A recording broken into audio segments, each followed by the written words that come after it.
Welcome to Crushed Husband. Please like the video and subscribe. Let's begin. It had been 14 months. 14 months of heat, dust, and rubble, all for the greater good. But it wasn't until I turned the key and pulled into the driveway that I realized how much I had missed home. My name is Daniel Carter. I used to be a firefighter, but now, after my stint in disaster relief abroad, I was back. I had spent the better part of the last year working in places where rebuilding wasn't just necessary. It was urgent. I parked my old Jeep in the driveway, looking around at the familiar but strange sight. The house was different. Not in the way you think. It didn't have a fresh coat of paint or a new roof. No, it looked neglected. The lawn, once neat and green, was now overgrown with weeds. The flower beds that Claire had spent hours tending to were empty. The flowers wilted and dead. My stomach churned as I stepped out of the Jeep, the warmth of the summer air carrying a familiar heaviness I hadn't felt in a year. I walked toward the front door, something in my gut tightening with every step. It was too quiet. Even when I'd left for my mission, there was always noise. Ethan's laughter, Claire's voice calling me from the kitchen. But today, there was only the hum of distant cars and the soft rustling of trees in the wind. I knocked once before pushing the door open. It creaked on its hinges, a sound I hadn't heard in so long. "Ethan," I called out, my voice echoing through the house. It didn't take long for him to appear in the hallway, standing there with his hands shoved deep into the pockets of his sweatshirt. His face was pale, eyes red-rimmed, like he hadn't been sleeping well. And then I saw it. A small bruise, barely noticeable, but enough to send a bolt of alarm through me. It was just above his cheekbone, hidden under a layer of messy hair. But it was there.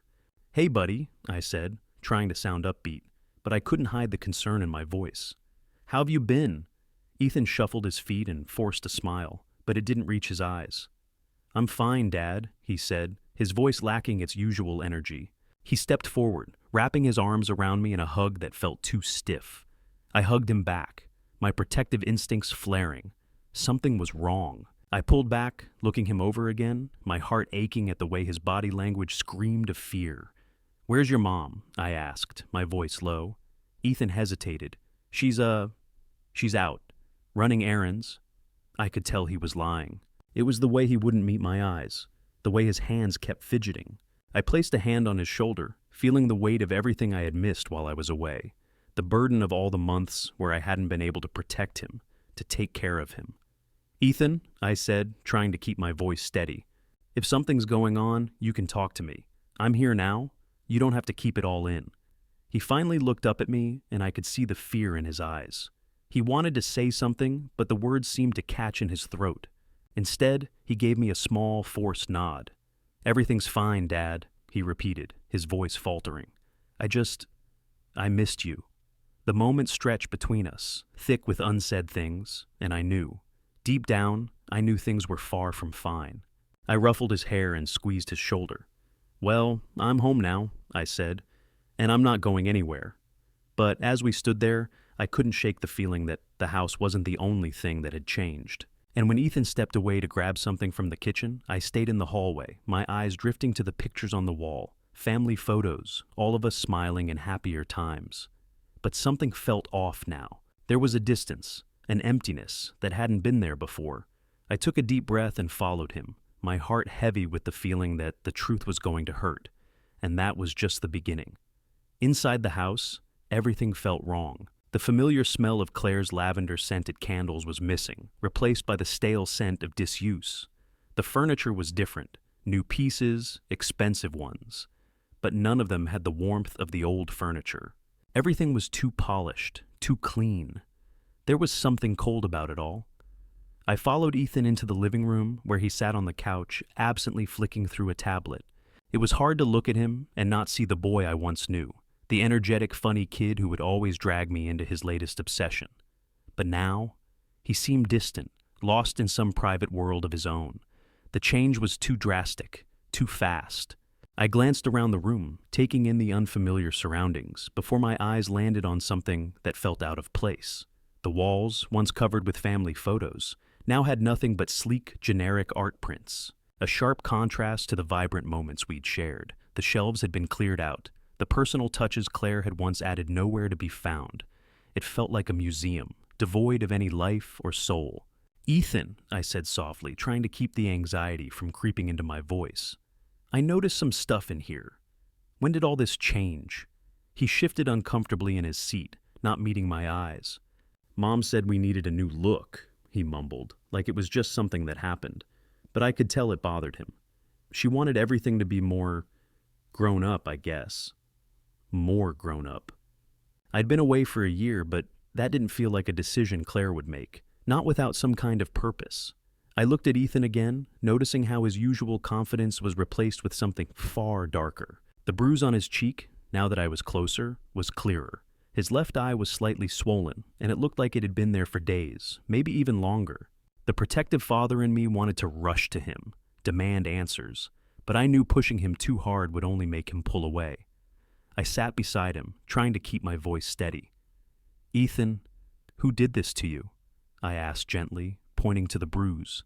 His eyes widened slightly, and for a moment I thought he might deny it. But then he let out a shaky breath. I wasn't supposed to tell you." His voice cracked, and that was all the answer I needed. I leaned in closer.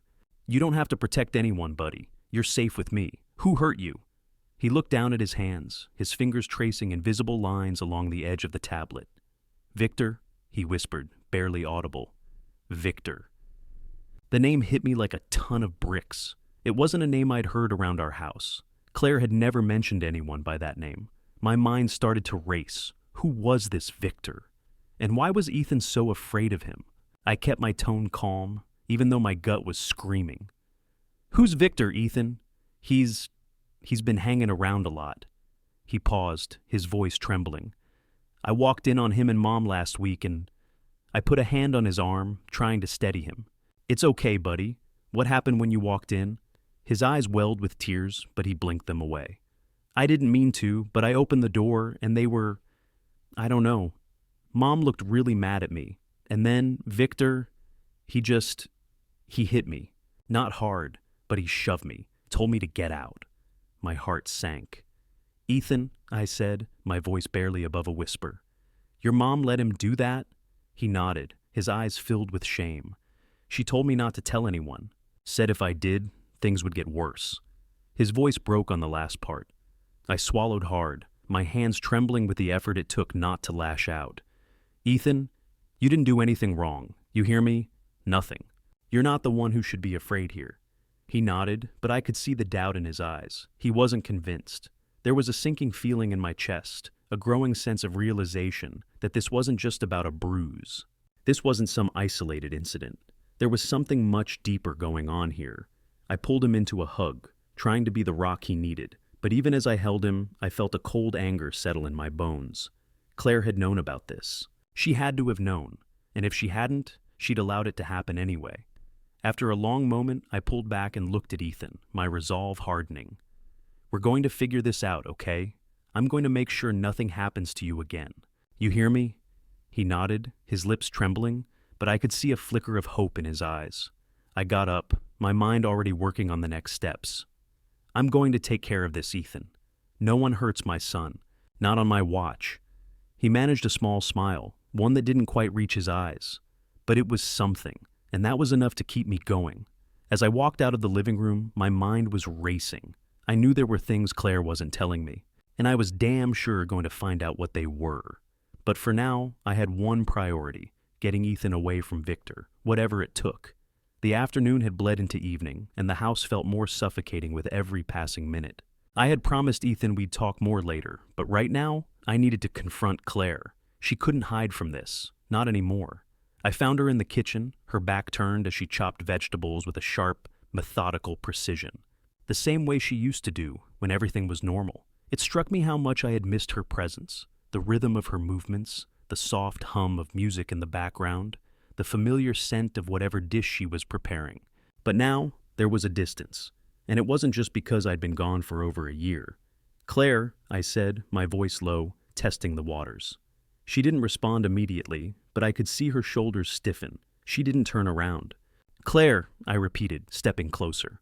She set the knife down with a soft clink, but still didn't face me. "I'm sorry, Daniel," she said quietly, her voice thick with something I couldn't quite place. Guilt, maybe. Regret. But there was no anger in her tone, no defensive posture. That scared me more than anything else. I know I should have told you sooner, she continued, her back still to me. But I was trying to protect you, to protect Ethan. She finally turned, her face pale, eyes avoiding mine. I didn't want you to come home to this, to... Victor? Victor. The name made my blood run cold again, but I refused to back down. This wasn't about me. This was about Ethan, about keeping him safe. What the hell is going on, Claire? I asked, my voice tightening. You let some guy hit our son, and you didn't tell me? You didn't tell me? How long has this been going on? Claire took a step back, her hand clutching the edge of the counter like it might be the only thing keeping her grounded. Her lips trembled, but she said nothing for a moment. I watched her, my fists clenched at my sides. I didn't want you to think... She swallowed hard, eyes glistening with unshed tears. I didn't want you to think I couldn't handle it.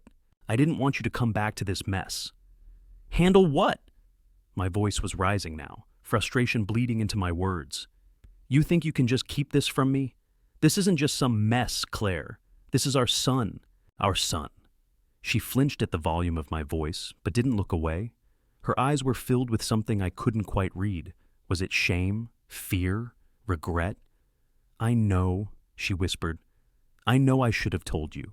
But Victor, he's been helping me with some things, financial things. And I didn't know what to do.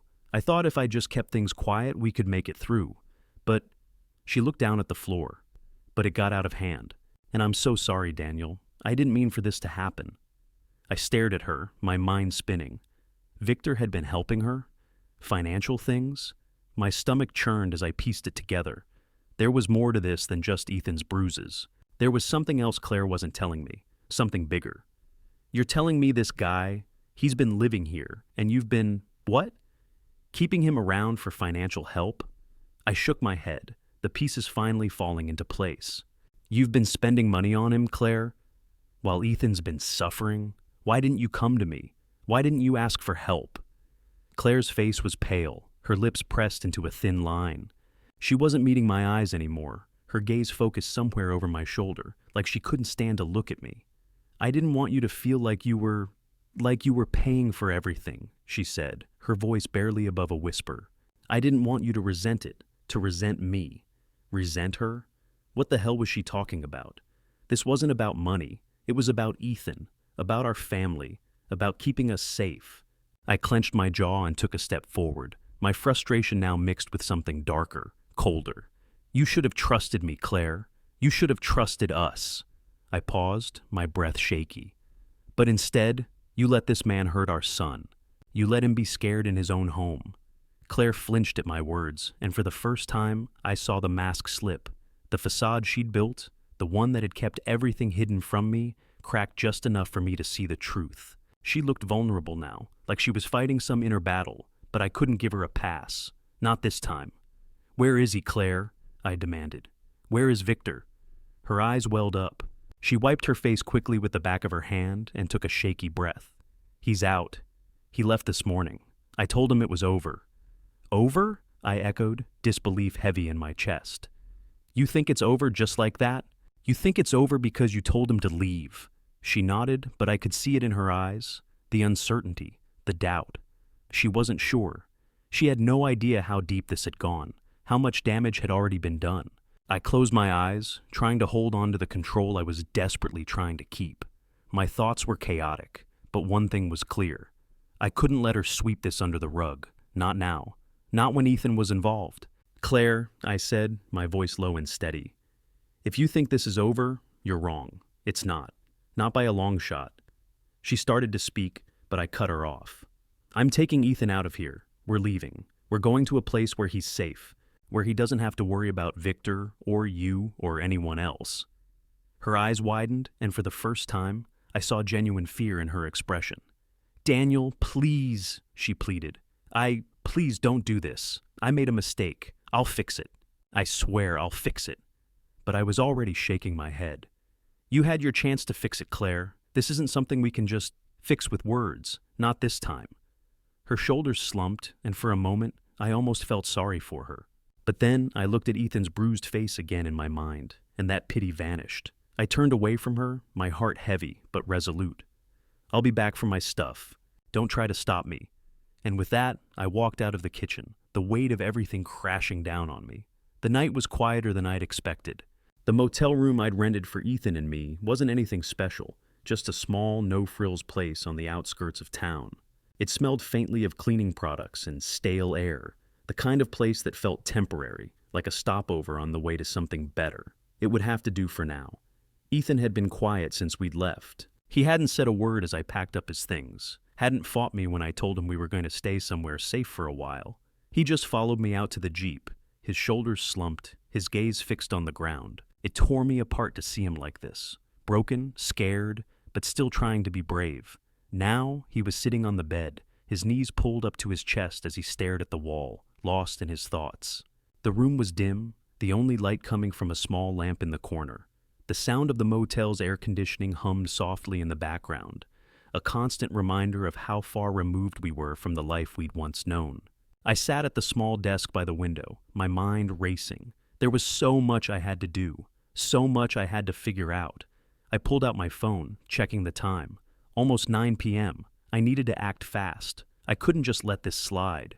Victor might be gone, but I knew Claire would find some way to get back in touch with him. The man had a hold on her. I could see that now. And as much as I wanted to believe it was over, it wasn't. Not by a long shot. I started making calls. The first was to a lawyer I'd worked with in the past, one I trusted. I explained the situation in as much detail as I could without giving away too much. He told me I had options, but those options would take time I didn't have. Next, I called my old firefighter buddy, Mark. He'd gone into private security a couple of years ago, and I knew if anyone could help me track Victor down, it would be him. I gave him the basic rundown, leaving out Ethan's involvement for now. I didn't want to worry him more than he already was. After the calls, I sat in silence for a while, just thinking. The weight of everything, the betrayal, the lies, the guilt, sat heavily on my shoulders. But I couldn't afford to get lost in it. I had a plan now, and I had to stick to it. "Hey, Dad." Ethan's voice broke the silence. I turned to see him standing in the doorway, his hand resting on the frame. He looked smaller than usual, his face pale and drawn, eyes wide with fear. I stood up quickly, trying to hide the worry in my voice. "Yeah, buddy. What's up?" Ethan hesitated for a moment before speaking. "What's going to happen now? Are we going back? To the house?" I walked over to him, crouching down so I was eye level with him. My heart ached as I looked into his eyes. He was scared. He didn't understand what was happening, and it wasn't fair to him. None of it was. "No," I said firmly. "We're not going back there, Ethan, not yet anyway. We're going to stay here, and I'm going to make sure you're safe. I promise." He nodded slowly, but I could see the doubt in his eyes. I couldn't blame him for it. I didn't have all the answers either. I pulled him into a tight hug, needing to reassure both of us. "You're safe here, okay? I'm not going to let anyone hurt you again. You don't have to worry about that." Ethan didn't say anything, but I felt him relax against me, his small body leaning into mine. For a moment, I let myself believe that everything would be okay, that we could start fresh, and that somehow we'd find a way to move on. But deep down, I knew it wouldn't be that easy. I stood up, rubbing a hand through my hair. I needed to get to work. There was so much to do, and I couldn't afford to waste any more time. "Ethan," I said softly, "I'm going to go grab us some food. I'll be back in a bit. Do you need anything?" He shook his head, his gaze drifting back to the window. "No, I'm good." I paused for a moment, watching him, my mind heavy with thoughts of what lay ahead. "Okay," I said finally. "I'll be right back. Just stay here, okay?" He nodded again, and I left the room, my mind already mapping out the next steps. I knew I couldn't stay at the motel forever. I needed to find a place for us to settle, somewhere quiet, where we could lay low and keep Ethan safe. But that was just the beginning. There were other things I needed to do, things I didn't want to think about, but knew I had no choice. The next morning was filled with tension that hung thick in the air. Ethan had stayed quiet all through the night, retreating into himself in ways I hadn't seen before. It wasn't just the bruises on his cheek anymore. It was everything that had been hidden from him, all the things he didn't understand, all the things I hadn't told him yet. But I had no choice but to protect him the best way I knew how, even if that meant shielding him from the full weight of the truth for now. I knew my next steps couldn't be rushed. I had to go about this methodically, like a rescue mission. I couldn't afford to make mistakes. Claire had already shown she was capable of hiding things, so whatever I did next had to be done carefully. I couldn't let Victor slip through my fingers. He had to be dealt with, and I couldn't do it alone. That's where Mark came in. I pulled out my phone and dialed Mark's number. He picked up after the second ring. "Mark," I said, trying to keep my voice steady. "I need you to dig into someone for me. His name's Victor." There was a brief pause before Mark responded, his voice calm but cautious. "Victor? You mean, like, the Victor?" I didn't need to elaborate. He understood. "Yeah, the one Ethan mentioned. I'll see what I can do. You're sure this guy is the one causing trouble, right?" "Yeah," I said, my voice hardening. "He's been around for a while. I need to know everything about him, where he's been, who he's been involved with, everything. He's got connections, and I need to know what kind of connections we're dealing with." Mark was silent for a moment, but I could hear him typing on his end. "I'll make some calls. You want me to start with his criminal record or—" "Everything," I replied. "I need to know who he is, and fast." Mark gave a low grunt of acknowledgement. "I'll let you know what I find. Don't do anything rash, Daniel. I don't like the sound of this guy. You're going to need to be careful." "I'm not making a move until I know exactly what I'm dealing with," I said, trying to convince both him and myself. "I'll be waiting for your call." After hanging up, I felt the weight of the situation settle on my shoulders. I had the resources to track down Victor, but the more I thought about it, the more I realized just how much I had to consider. The stakes were higher now. I wasn't just protecting my son from a man who had hurt him. I was protecting him from someone who could potentially ruin everything I had built. I needed to get Ethan out of the crossfire, and for that, I had to be strategic. My eyes lingered on the door to the motel room. Ethan was in there, still processing everything. It broke my heart to know that he was facing this reality at such a young age. A part of me wanted to stay with him, to just be there and make everything better. But I knew that wouldn't solve the problem. I had to do this for him. No more distractions, no more waiting. Hours passed, and Mark's call came as the sun was beginning to set. I stepped outside to answer, the cold evening air doing little to cool the fire burning in my chest. "Hey, Daniel," Mark's voice crackled through the phone. "I got some information, not much on the surface, but let's just say this Victor guy has some deep connections. He's been linked to illegal gambling, extortion, and a few assault charges that were mysteriously dropped." I felt my stomach churn. This wasn't just some petty criminal, it was worse. "Anything solid?" I asked, my pulse quickening. "Yeah," Mark continued. "There's a name you should know. Victor's connected to a guy named Ron O'Malley. Real piece of work. O'Malley runs a couple of shady clubs downtown. No one touches those places without his permission." That was the break I needed. I knew exactly where to look next. "O'Malley's clubs. Got it. Anything else?" Mark's voice grew a little more serious. "Victor's been moving around. Apparently, he spends a lot of time at a private poker club, but there's also a villa he keeps in a more secluded area outside town. From what I'm hearing, it's got low-key security, but he's got people there watching out for him." I let out a breath, trying to process the information. "A villa? And the poker club?" "Yeah, one's a front, the other's the real business," Mark added. "I've got a friend who works at the poker club. I can get you in as security for a night, but you've got to be careful. You'll be walking into the lion's den if you go in there." I felt a surge of determination. I'm not going in there unprepared. I need a full report on O'Malley and his connections. If Victor's there, I want to know exactly what I'm dealing with. Mark paused, then gave a grunt of agreement. "I'll get that to you. Just stay safe, all right? And keep your head cool. These people," he hesitated, "they're dangerous." "I'm not going in there without backup," I said firmly. "But we're getting closer. This ends with Victor in handcuffs. No more waiting." We exchanged a few more words, and then Mark hung up. I stood there for a moment, taking in the information he'd given me. The poker club, the villa. This was it. The beginning of the end for Victor and anyone else involved in this mess. I turned back to the motel, my mind already planning the next step. I knew I had to move fast before Claire tried to fix things with Victor, or before he came back to hurt Ethan in ways I wasn't even sure of yet. Inside, Ethan was still sitting on the bed, staring at the window. I approached slowly, sitting down next to him. He didn't look up, but I could feel the weight of the silence between us. "We're going to get through this," I said softly, more to reassure myself than him. "Things are going to get better, I promise." He finally met my gaze, his eyes empty. "I hope so, Dad." I took a deep breath. There was no turning back now. It was Friday night, and the neon lights from the private poker club flickered as I parked a few blocks down the street. My heart pounded with a mix of adrenaline and caution. This was it. The opportunity I had been waiting for. Everything had led to this moment, and I couldn't afford to mess it up. I checked my watch. It was just past 9. The club wouldn't be getting busy until around 10, but I wasn't here to gamble. I was here to gather intel.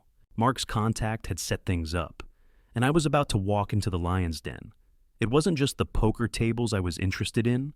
It was what was going on behind the scenes, what Victor was doing when he wasn't in plain sight. I pulled the collar of my jacket up and stepped out of the Jeep, making sure to keep a low profile. The club was tucked behind a row of brick buildings, discreet and not too flashy, nothing like the high-end public spots around town. This was a place for people who didn't want to be seen, people who had things to hide, people like Victor. As I approached the entrance, the security guard standing at the door gave me a once-over before nodding. "You're the new guy?" he asked, his voice gruff. "Yeah," I replied, keeping my tone casual, like I belonged. "Mark sent me. Temporary security." He grunted, tapping on a keypad before swinging the door open. The music from inside spilled out into the cool night air, a mix of low jazz and the hum of quiet conversations. I stepped in, immediately hit with the smoky air and the faint scent of expensive cologne. The club was darker than I expected, the lighting dim but purposeful. A few high rollers sat at tables, their chips stacked high, their faces lit by the soft glow of their cards. I could see the back door, leading into the area where the high-stakes games were happening. That's where I needed to be, but first, I had to blend in. I walked toward the bar, keeping my head down, trying to get a lay of the land. The bartender, a tall man with slicked-back hair, nodded as I approached. "What'll it be?" he asked, his voice smooth, unbothered. I slid into one of the stools. "Just water. For now." I needed to stay alert, to keep my mind sharp. As I waited, I scanned the room, noting who was who. A couple of older men in expensive suits, a younger guy with a cocky smile who was losing badly, a woman sitting at the far end of the bar, quietly watching everyone. And then I saw him.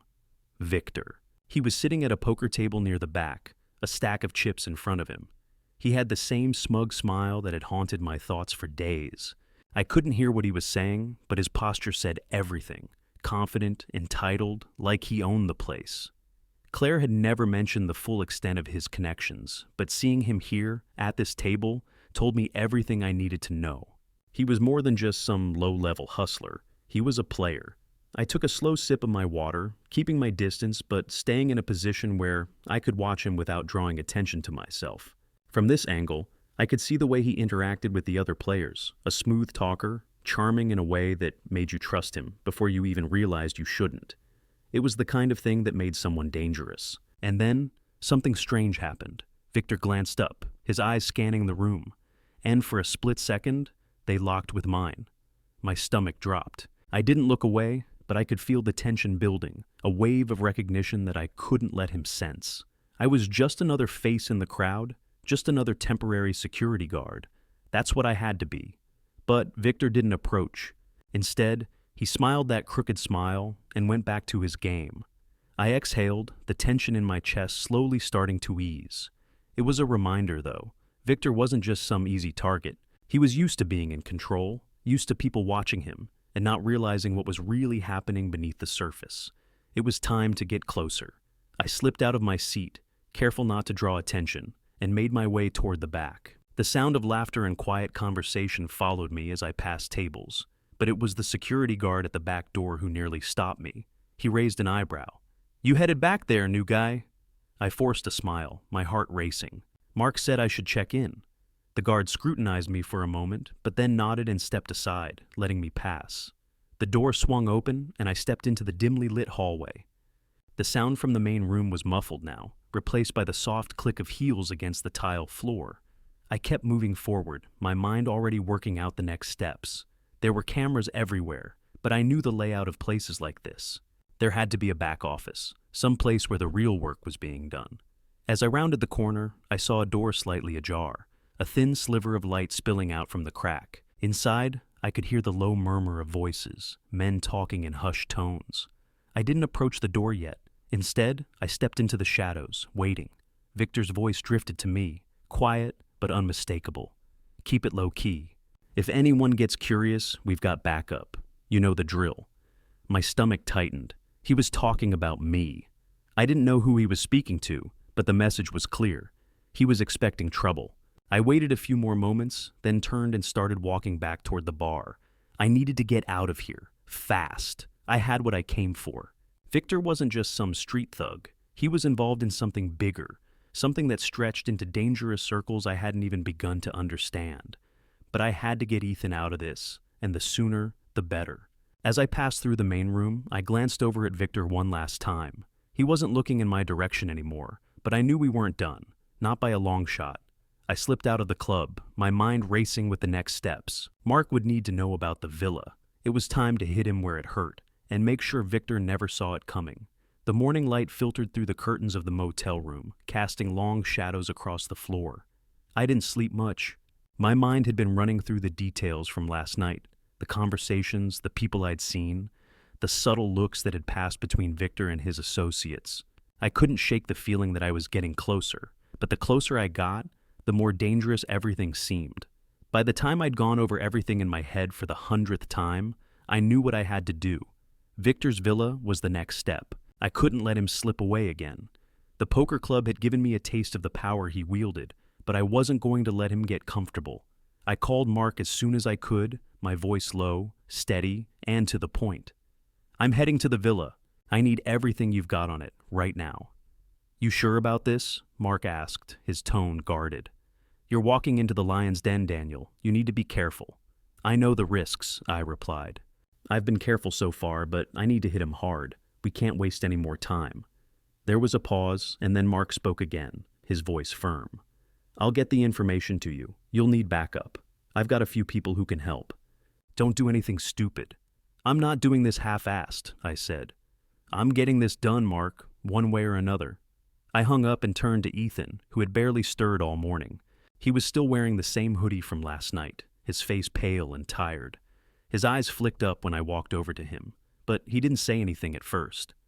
"Ethan," I said, sitting down beside him, "we're moving again, but we'll be safe, okay?" He nodded slowly, but there was something in his expression that made my stomach churn. He didn't look like the same kid anymore. He looked older, tired in a way no one his age should ever be. "I'm scared, Dad," he whispered. I placed my hand on his shoulder, my fingers tightening around him in a silent promise. "You don't have to be scared anymore. I'm not letting anyone hurt you again. You hear me?" He didn't answer right away, but after a moment he gave a small, hesitant nod. "Okay."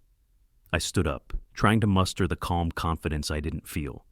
"Stay here, all right? I'll be back soon. I'm just making sure everything's okay. I'll check in, but I need you to trust me." Ethan didn't look convinced, but he stayed silent, watching me as I grabbed my things.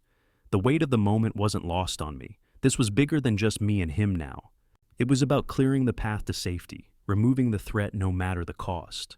The drive to the villa was quick, too quick actually, but I didn't have time to second-guess myself. The longer Victor was out there, the more likely he was to pull some kind of move to counteract what I'd been doing.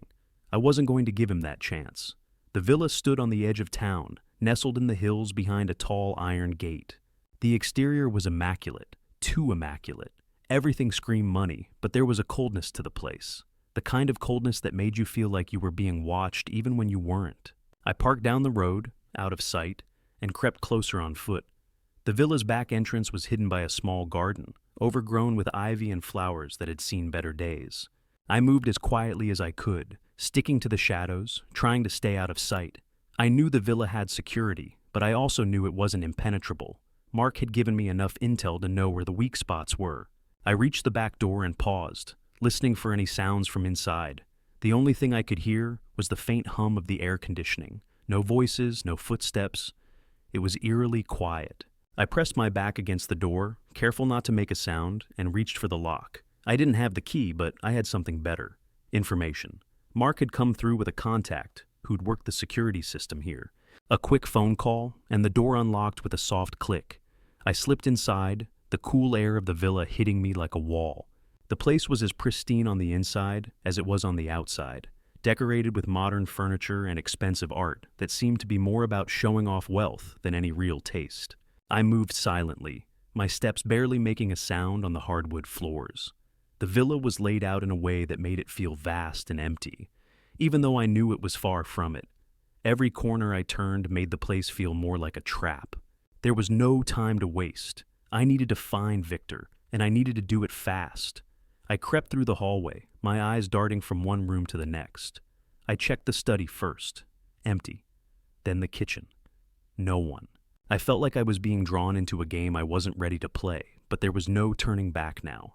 Finally, I heard something, a soft murmur of voices from the other side of the villa. I didn't hesitate. I followed the sound, my heart thudding in my chest as I rounded a corner and found myself face to face with Victor. He was sitting in the living room, casually flipping through a newspaper, a glass of whiskey in one hand.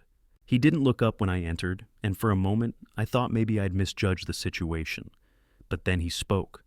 "Didn't think you'd show up so soon," Victor said, his voice low but laced with something I couldn't quite place.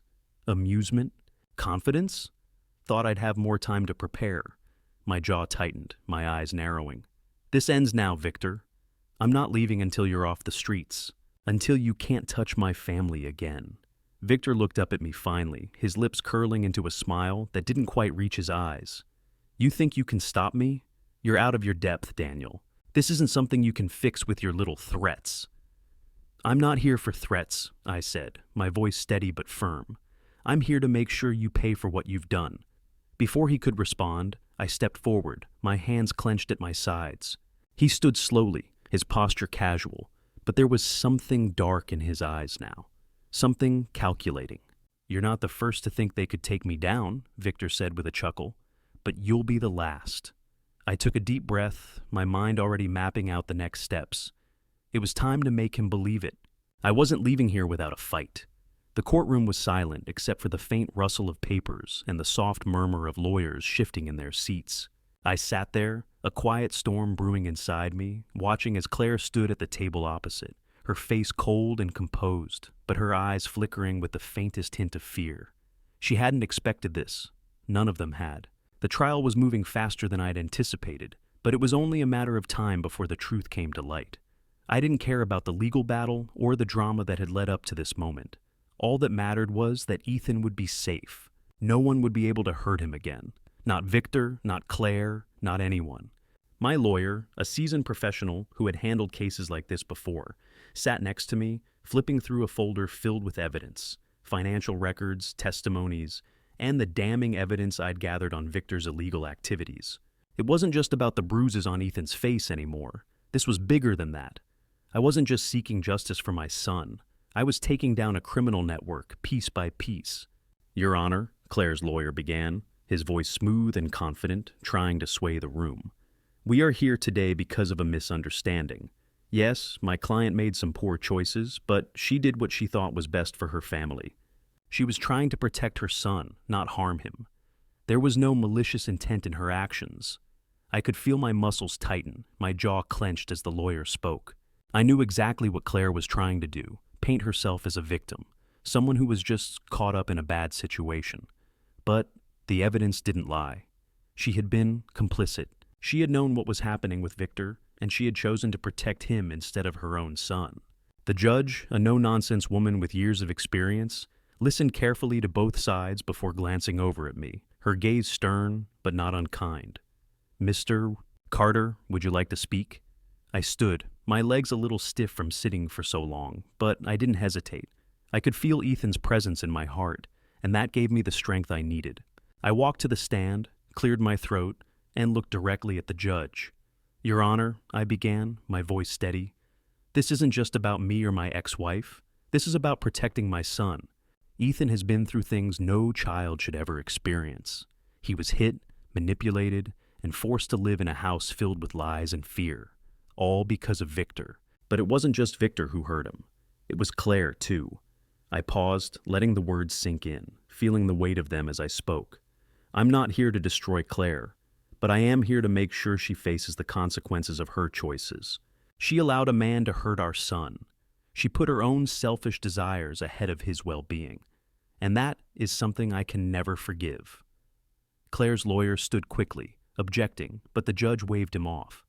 "I believe Mr. Carter is entitled to his statement," she said firmly. I looked back at Claire, who had her eyes fixed on the floor, her hands clasped tightly together. I could see the cracks in her facade, the way she was trying to hold it all together, but it wasn't working anymore. Not in front of the court, not with the evidence I had against her. "I never wanted this for Ethan," I continued, my voice softer now, but still full of resolve. "But when Claire made the decision to keep Victor in our lives, to allow him to hurt our son, I knew I had no choice. I had to protect him, even if it meant tearing our lives apart. I will always choose Ethan."